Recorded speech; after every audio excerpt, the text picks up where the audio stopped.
Defense news in a nutshell, your fortnightly guide to all that's happening in MINDEF and the SAF in under 5 minutes. Here's what happened from the 1st to the 15th of August. Terrorist attacks can be orchestrated from afar, making terrorist groups a threat no matter where they are. In a continuing effort to stem the tide of terror, the SAF will increase its contribution to the multinational coalition by deploying a medical support team to Iraq next year. Announced in a joint statement after a meeting with President Barack Obama at the Oval Office, Prime Minister Lee Hsien Loong highlighted the importance of a multinational effort to counter ISIS. We have witnessed attacks in both Indonesia and Malaysia that were mounted by ISIS followers under orders from ISIS operatives in the Middle East to launch attacks in their home countries. So the efforts to counter ISIL or ISIS are crucial, and that's why Singapore is a member of the coalition. Singapore was the first country in Southeast Asia to join the global coalition to destroy ISIL, and we're grateful that Singapore is making new contributions to this effort by providing valuable medical support to coalition forces. Both leaders noted the growing cooperation between the two countries and discussed ways to further broaden and deepen the bilateral relationship. These include plans to explore new training areas for the SAF in Guam and a potential long-term training detachment for the Republic of Singapore Air Force. The visit marked 50 years of diplomatic relations between Singapore and the United States.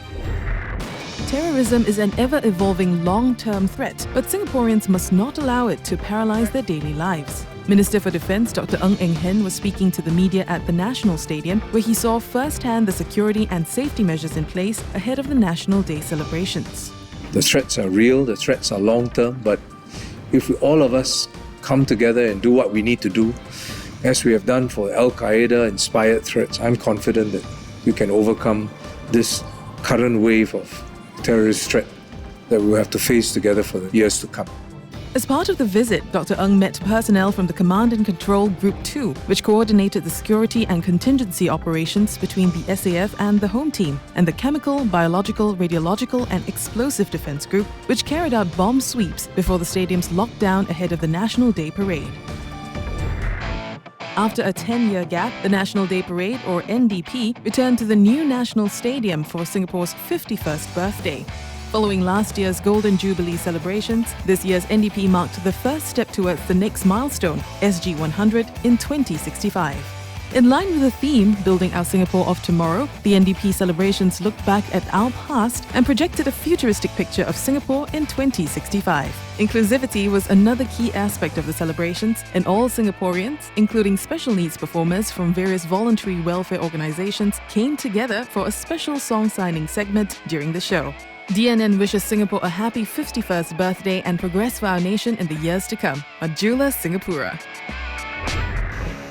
With a tremendous roar, a fighter jet took off into the pitch-black night, joining the rest of its squadron as they engaged an incoming enemy. This was one of the combat scenarios played out during Exercise Pitch Black, a biennial exercise held in Darwin, Australia, involving 110 aircraft and more than 2,800 personnel from 10 countries. The exercise honed combat skills of the participating air forces through a range of combat scenarios against simulated enemy threats in both day and night conditions. Exercise Pitch Black provides us with excellent opportunities to conduct large-scale day and night operational scenario that provides a very good realistic training to all our air crew and Air Force engineers and operators. First held in 1990, the exercise aims to enhance the professionalism and interoperability among the participating air forces and strengthen the mutual understanding among the personnel from the various countries. For more details on these stories, visit mindef.gov.sg. Now let's check out what's buzzing on our social media channels. It was a hero's welcome for Joseph Schooling, who clinched the gold medal in the men's 100 meters butterfly finals at the Olympic Games, Singapore's first Olympic gold. And with his request to extend his deferment approved by the Armed Forces Council, Joseph will be defending his title at the next Olympic Games in 2020. Log on to Defence Minister Dr. Ng Eng Hen's Facebook page now. Well, that's our defense news in a nutshell. Get to know us more through one of our social media channels. This is Charmaine for Power 98, signing off.